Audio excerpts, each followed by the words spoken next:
Gen Abdourahmane Tchiani has declared himself the new leader of Niger after a dramatic coup. Also known as Omar Tchiani, he staged a takeover which started on Wednesday when the Presidential Guards unit he led seized the country's leader. Deposed President Mohamed Bazoum was the first elected leader to succeed another since independence in 1960. Mr. Bazoum is currently thought to be in good health, and still held captive by his own guards.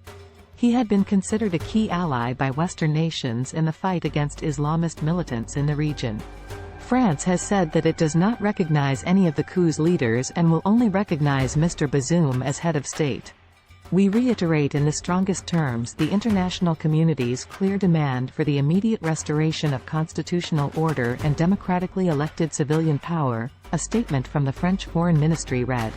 The coup has also been roundly condemned by international bodies including the African Union, West African Regional Bloc, ECOWAS, the EU and the UN. However, the leader of Russia's Wagner mercenary group has reportedly praised the coup, describing it as a triumph. What happened in Niger is nothing other than the struggle of the people of Niger with their colonizers. Yevgeny Prigozhin was quoted as saying on a Wagner-affiliated Telegram channel.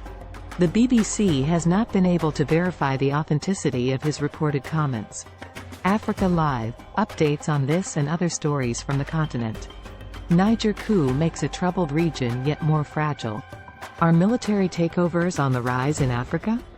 Gen Tchiani, 62, has been in charge of the Presidential Guard since 2011 and was promoted to the rank of general in 2018 by former President Mahamadou Issoufou.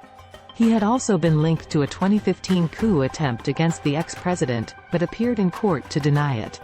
Speaking in a televised address, Gen Tchiani said his junta took over because of several problems in Niger, including insecurity, economic woes and corruption, amongst other matters. He also addressed Niger's global allies, saying the junta would respect all of the country's international commitments, as well as human rights.